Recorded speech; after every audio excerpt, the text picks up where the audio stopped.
आज है शनिवार। स्कूल में एक अलग माहौल होता है शनिवार को, क्योंकि बाल सभा होती है। तो आज है बाल सभा। शिवाजी हाउस की तैयारी दिखाते हैं। बाकी हाउसेज अलग अलग क्लासेस में हैं। और उसके बाद सभागार यानी कि असेंबली हॉल, यहाँ पर तैयारियाँ दिखाते हैं। और उसके बाद आपको दिखाएंगे बाल सभा। तो ये है शिवाजी हाउस की तैयारी, और इसके बाद फिर दिखाएंगे बाल सभा आपको। ये शिवाजी हाउस की तैयारियाँ चल रही हैं अभी फ़िलहाल। सब अपने अपने कार्यक्रमों की तैयारी कर रहे हैं। ये है आदरणीय प्रिंसिपल सर के चेयर, जो एक जज के रूप में रहते हैं आज के दिन में।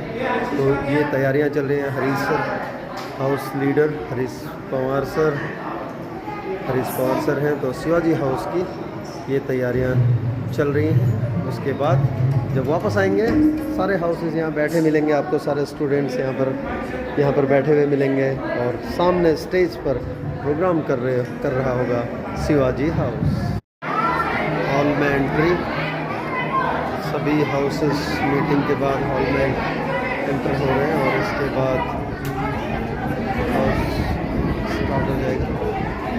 ये इधर तैयारियां, बाल सभा की तैयारी इसके बाद होगी।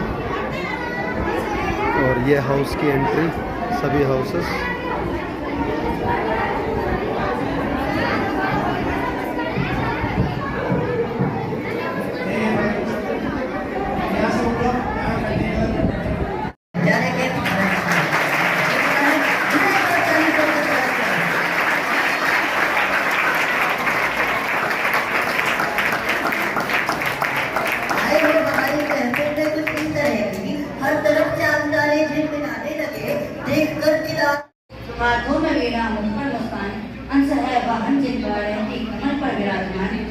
संपूर्ण सृष्टि में इन्हीं से सुख समता विद्यमान। हे मां शारदे आपको कोटि कोटि प्रणाम। हे मां शारदे आपको कोटि कोटि प्रणाम। भाई पे अगली आवाज शिवाजी हाउस के विद्यार्थियों।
गीत आंसू पोंछ कर सृजन के मैं गा रहा हूँ। माँ भारती के दर्द को आप तक पहुँचा रहा हूँ। सार मेरी साधना का शेष रहना चाहिए। मैं रहूँ या ना रहूँ, ये देश रहना चाहिए। परम आदरणीय प्रधानाचार्य महोदय, पूजनीय गुरुजनवृंद और यहाँ पर उपस्थित मेरे सभी साथियों, प्रांगण में उपस्थित आप सभी की सामूहिक ऊर्जा से प्रतीत हो रहा है कि आज भारत की पहचान युवा शक्ति से है। आज इस स्वर्णिम आजादी जो हमें मिली है, इसमें हमारे वीर वीरांगनाओं ने अपने लहू से इस भूमि को सींचा है। साथियों, 3 रंगों में रंगा तिरंगा शान है हमारी। एक देश एक भाग पहचान है हमारी। 3 रंगों में रंगा तिरंगा शान है हमारी। एक देश एक भाग पहचान है हमारी। अनेकों रूपों में देवता पूजे जाते हैं, जहां अतिथि देवो भव की संस्कृति महान है। आज युवा पीढ़ी के प्रसाद के कारण ही हमारा देश विभिन्न क्षेत्रों में विकास की ऊंचाइयों को छू रहा है। करता हूं कि जले दीप फूल महके, चमन इस तरह सजा दो, हम गगन उतार लाएंगे जरा तुम मुस्कुरा दो। ऐ समय के चांद तारो ना सवारो चाहे मेरा जीवन, अरे मेरा देश यही है, मेरी जिंदगी यही है, मेरा देश जगमगा दो। कायदे कानून के आगे बगावत बन जाती है, इश्क की आग तेज हो तो इबादत बन जाती है। कायदे कानून के आगे इबादत बन जाती है और इश्क की आग तेज हो तो इबादत बन जाती है। और युवा हम वतन की खातिर मर मिटने का संकल्प ले, क्योंकि वतन पर जान निछावर कहना शहादत कहलाती है। बहुत बहुत धन्यवाद।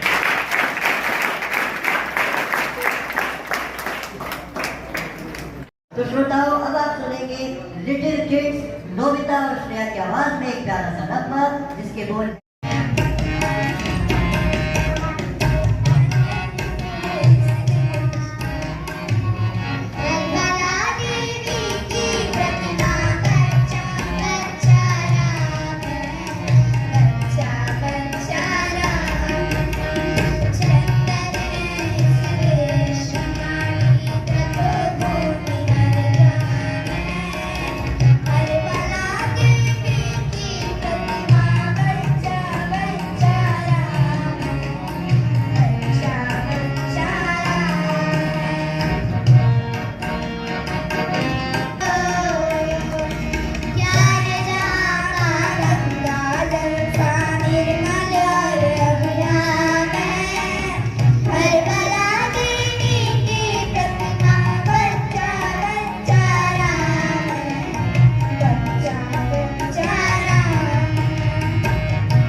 जान भी कुर्बान है, मादरे वतन पे अपना इश्क भी कुर्बान है। श्रोताओं, आज मैं आप सभी के सम्मुख श्री विनीत चौहान जी द्वारा रचित एक देशभक्ति कविता का पाठ करने की चेष्टा कर रहा हूँ। कविता का शीर्षक है सैनिक की चिट्ठी। श्रोताओं, एक सैनिक है सीमा पर, वो शहीद होने वाला है और उससे पहले वो अब सीमा से अपने सभी परिवारजनों को एक चिट्ठी के माध्यम से कुछ लिखकर भेजता है। तो उसी पर इस कविता का नाम पड़ा सैनिक की चिट्ठी। तो मैं पढ़ना प्रारंभ करूंगा। सबसे पहले वो अपनी माँ को लिखता है कि माँ, तुम्हारा राज रण में अभी घायल हुआ है, पर देख उसकी वीरता को शत्रु भी घायल हुआ है। रक्त की होली रचाए मैं प्रलय कर दिख रहा हूँ, माँ से शौर्य से तुमको पत्र अंतिम लिख रहा हूँ। युद्ध था भीषण मगर ना इंच भी पीछे हटा हूँ, माँ तुम्हारी थी शपथ मैं आज इंचों में घटा हूँ। एक गोली बक्स पर कुछ देर पहले की पड़ी है, माँ कसम दी थी जो तुमने आज मैंने पूर्ण की है। छा रहा है सामने लो आग के आगे अंधेरा, पर उसी में दिख रहा है माँ मुझे नूतन सवेरा। कह रहे हैं शत्रु भी मैं जिस तरह शैदा हुआ हूँ, कह रहे हैं शत्रु भी मैं जिस तरह शैदा हुआ हूँ। लग रहा है सिकनी की कोख से पैदा हुआ हूँ, लग रहा है सिकनी की कोख से पैदा हुआ हूँ। ये न समझो माँ कि मैं चिर नींद लेने जा रहा हूँ, मैं तुम्हारी कोख से फिर जन्म लेने आ रहा हूँ। जितनी भारी लगती है शेषनाग को धरती, उतनी भारी लगी पिता को खुद बेटे की अर्थी। तो अब वो अपने पिता को लिखता है, मैं तुम्हें बचपन में पहले ही बहुत दुख दे चुका हूँ और कंधों पर खड़ा हो आज ना सर ले चुका हूँ। तुम सदा कहते न थे ये ऋण तुझे भरना पड़ेगा, एक दिन कंधों पे मुझको ले तुझे चलना पड़ेगा। पर पिता मैं भार अपना तनिक हल्का कर न पाया, तुम मुझे करना क्षमा मैं पिता ऋण को भर न पाया। ओह पिता ये प्रश्न मुझको आज तक भी खा रहा है, ओह पिता ये प्रश्न मुझको आज तक भी खा रहा है, आज भी ये सुन तुम्हारे कंधों पर भी जा रहा है। अब वो अपने भाई को लिखता है, सुन अनुज रणवीर गोली बाह में जब आ समाई, ओह मेरी बाही भुजा उस वक्त तेरी याद आई। मैं को लिखता है, अंत में तुमसे प्रिय मैं आज भी कुछ मांगता हूँ, है कठिन देना मगर निष्ठुर हृदय हो मांगता हूँ। तुम अमर बलिदान की विद्या सदा माथे सजाना, हाथ में चूड़ी पहनकर पाँव में मेहंदी रचाना। तुम नहीं मैं धव्य की प्रतिमूर्तिया की साधिका हो, तुम अमर बलिदान की पुस्तक की पहली भूमिका हो, तुम अमर बलिदान की पुस्तक की पहली भूमिका हो। जानता हूँ बालकों के प्रश्न को सुलझे न होंगे, सैकड़ों ही प्रश्न होंगे जिनमें वो उलझे तो होंगे। पूछते होंगे कि पापा है कहाँ, कब आएंगे, और हमको साथ लेकर घूमने कब जाएंगे। पापा हमको छोड़कर जाने कहाँ बैठे हुए हैं, क्या उन्हें मालूम है कि उनसे हम टूटे हुए हैं। तुम उन्हें समझाना कि उस जिद पे अड़ जाते नहीं है। जो ज्यादा जिद करते हैं उनके पापा घर आते नहीं है, जो ज्यादा जिद करते हैं उनके पापा घर आते नहीं है।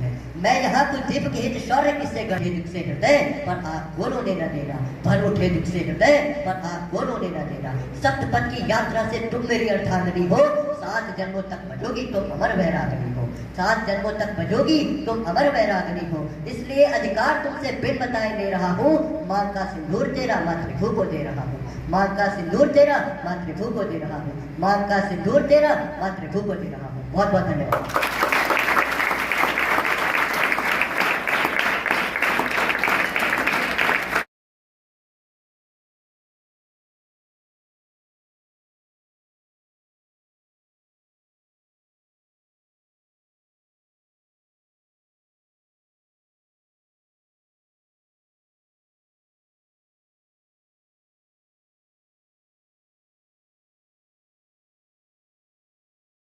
पसंदीदा प्रस्तुति लघु नाटिका के लिए अरब सिंह और उनकी टीम को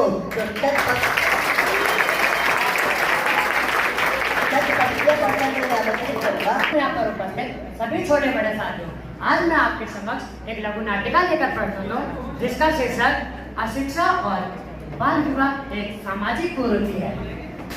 लोकमान्य बाल गंगाधर तिलक ने कहा था कि स्वतंत्रता हमारा जन्मसिद्ध अधिकार है और मैं इसे लेकर रहूंगा, और हमें स्वतंत्रता मिल भी गई।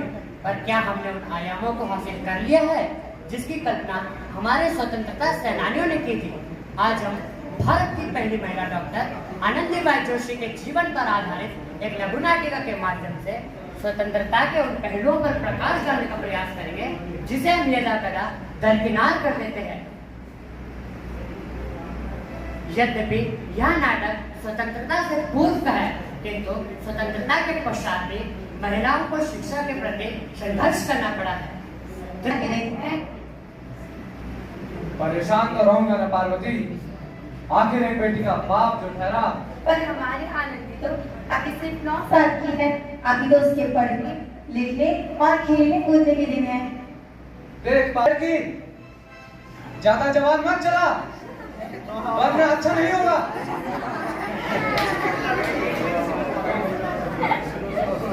पर बापू, मैं पढ़ लिख कर कुछ बनना चाहती हूँ, मेरी पढ़ाई ना रोको बापू। आनंदी, तुझे अगर पढ़ना है तो पढ़, लेकिन इस तरह सारी उम्र बाप की छाती में बोझ बन के मत बैठ। पर बापू, अभी तो मेरी उम्र पढ़ाई लिखाई की है, मुझे पढ़ लिख कर डॉक्टर बनना है। पढ़ा नहीं, आपने तो मेरी किस्मत पढ़ दी, मेरी किस्मत। ये कॉपी किताब ना सिर्फ छोरों के हाथ में अच्छी लगती है, लड़कियों के हाथ में तो सिर्फ मेहंदी अच्छी लगती है, मेहंदी। पर बापू, मैं लड़की हूँ तो क्या हुआ, लड़का और लड़की हमारी दोनों आंखों के समान होते हैं। चुप कर आनंदी, और यह एहसान मान कि अब तक जिंदा है तू। कहीं बचपन में ही गला दबाकर मार दिया होता तुझे तो आज तेरी ये बकबक नहीं सुननी पड़ती।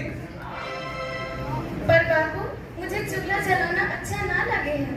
देख छोरी, जितना जल्दी हो सके तू चूल्हा जलाना सीख ले, और हाँ, तेरा ब्याह तो होके ही रहेगा, वो भी कल के कल। अपना जीवन हाय, तुम्हारी यह कहानी, आंचल में है दूध और आंखों में है पानी। मुझे माफ कर दे बेटी, तेरे बापू की जिद के आगे मेरी एक न चलती। माफ कर दे बेटी, मुझे माफ कर दे। इस प्रकार मात्र 9 वर्ष की छोटी आयु में आनंदी का विवाह गोपाल राव जोशी से कर दिया गया। बाल विवाह एक सामाजिक कुरीति है,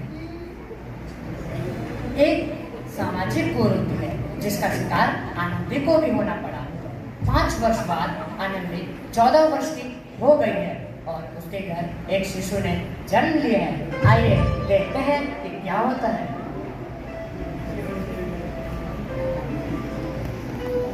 की तरह तप रहा है। माधव, माधव, जी कहिए मालिक। जल्दी से जाके फैदी जी को बुला कर लाओ भाई। पाएगा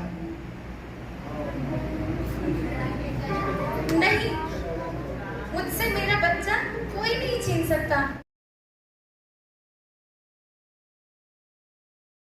99% मार्क्स पाए हैं। कुछ समय पश्चात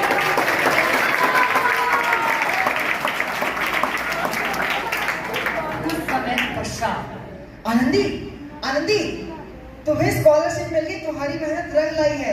अब तुम भी अमेरिका जाके पढ़ सकोगी। मुझे शिक्षा वृत्ति मिल गई, मैं अमेरिका जा रही हूँ, पर ये सब मैं अकेले कैसे करूँगी? आनंदी, तुम अपने आप को इतना कमजोर क्यों समझती हो? और फिर इतने शिक्षा का क्या फायदा हुआ? आखिरकार तुम गंवार की गंवार। गंवार? नहीं हूँ मैं गंवार। तो इस प्रकार 7 अप्रैल 1883 को आनंदी अमेरिका के आ गए हैं। तो मैंने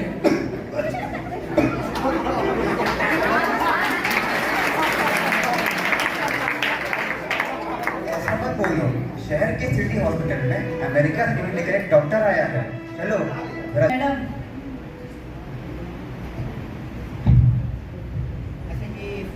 डॉक्टर मैडम, आपका बहुत बहुत धन्यवाद। आपने मेरी जान बचा दी। इसके बदले में मैं गरीब भला आपको क्या दे सकता हूँ? वचन, वचन चाहिए मुझे कि कभी नहीं कहोगे कि लड़कियां कुछ नहीं कर सकती। वचन? ये कैसा वचन? अरे श्यामलाल, तुमने पहचाना नहीं? ये तुम्हारी बेटी है आनंदी। आनंदी? मेरी बेटी आनंदी? डॉक्टर? हाँ बाबू, वही आनंदी। बचपन में जिसके लिए आपने चूल्हा और दूल्हा के सिवा कुछ नहीं सोचा था। आनंदी, आनंदी।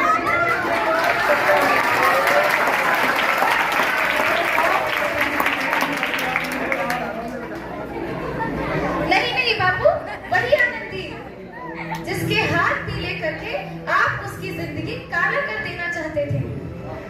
माफ कर दो मुझे, माफ कर दो।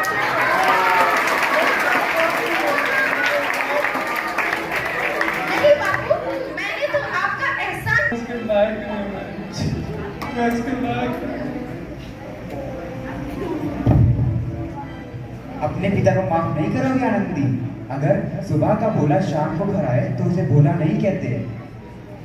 तो इस प्रकार पर्दा ढकता है। तो देखा ना आपने किस प्रकार आनंदी ने अपने मेहनत और इरादे से न केवल भारत की पहली महिला डॉक्टर बनी, बल्कि आगे चलकर उन लड़कियों के लिए सुनहरा रास्ता दिखा गई जो जीवन में कुछ करने की चाह रखते थे। अब मैं आपको पात्रों से परिचय करा देता हूँ। डॉक्टर आनंदीबाई जोशी का रोल कर रही थी सुरभि, गोपाल राव जोशी बने थे आशीष, श्यामलाल का रोल कर रहे थे कृष्णा, आनंदीबाई जोशी के माँ का रोल कर रही थी डिम्पल, और मेडिकल स्टाफ में थे अभयजीत, और श्यामलाल के भाई का रोल कर रहे थे अर्नब, और मैं आरव सिंह जो आपको सुना रहे हैं। शानदार प्रस्तुति अरब सिगरेट की टीम के द्वारा आपकी तालियों की गड़गड़ाहट भी इस बात की गवाह है कि ये प्रस्तुति आपको कितनी पसंद आई। इस नाटक के माध्यम से इस स्वर्णिम संदेश को हमारे श्रोताओं तक पहुंचाने के लिए मैं अरब सिंह और उसकी टीम का आभार प्रकट करना चाहूँगा और अपने सह संचालक से पूछना चाहूँगा कि अब ये कार्यक्रम किस ओर रुख करने वाला है। अगली प्रस्तुति को बुलाने से पूर्व थोड़ा भूजो तो जाने कर लें। तो आपकी पहेली है, हरी डंडी लाल कमान तौबा तौबा करे इंसान। हरी डंडी लाल कमान तौबा तौबा करे इंसान। इसका उत्तर आप प्रस्तुति के बाद दें। बाद में लेंगे आपका।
मैं कुछ पंक्तियां पढ़कर आवाज देना चाहूंगा कक्षा 12 की शांति को कि वो आए और अपने देशभक्ति एक्ट द्वारा हम सभी के अंदर एक देशभक्ति जुनून पैदा करें। पृथ्वी माँ हूँ, हजारों सालों से बिना रुके बिना थके मैं अपने पथ पर चल रही हूँ। मैं तब भी थी जब आप लोग नहीं थे और मैं तब भी रहूंगी जब आप लोग नहीं रहेंगे। पर अब ऐसा लगता है कि मैं थक रही हूँ, आपकी धरती माँ थक रही है। खेतों में इस्तेमाल किए गए रसायन पानी और हवा में जहर घुल रहा है। इनके इस्तेमाल से मेरा शरीर इस तरह जलता है जैसे आपके शरीर पर कोई तेजाब डाल दे, और मैं धीरे धीरे थक रही हूँ। मेरे बच्चों को मेरे दुख का एहसास ही नहीं है। मेरा शरीर मिर्च की तरह जल रहा है, मिट्टी के पोषक तत्व खत्म हो रहे हैं, फसलों की पैदावार कम हो रही है, और मैं धीरे धीरे थक रही हूँ, और मैं धीरे धीरे थक रही हूँ।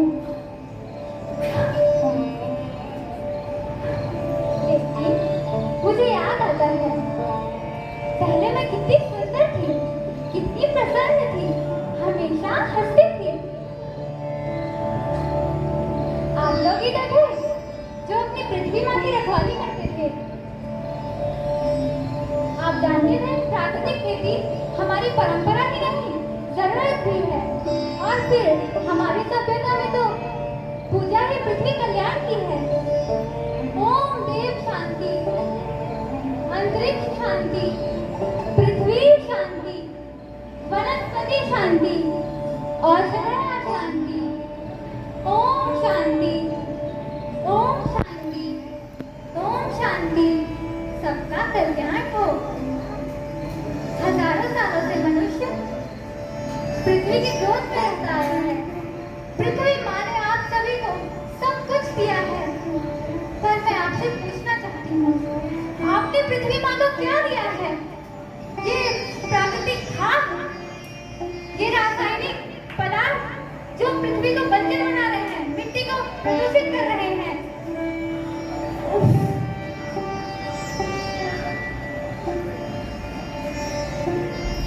मैं माटी हूँ, मैं माँ हूँ, पोषण करना मेरा धर्म है। मैंने आपको जीने के लिए पर्याप्त साधन दिया है, पर आपके लालच के लिए नहीं। करोड़ों सालों से मैंने सांसों की डोर जलाई। जब सबका पेट भरा तभी मैंने संतुष्टि पाई। याद रखना, पृथ्वी से अगर सब अलग हुआ, श्रृंखला बिखरी, माला टूटी, तो सब बिखर जाएगा, सब बिखर जाएगा। धन्यवाद।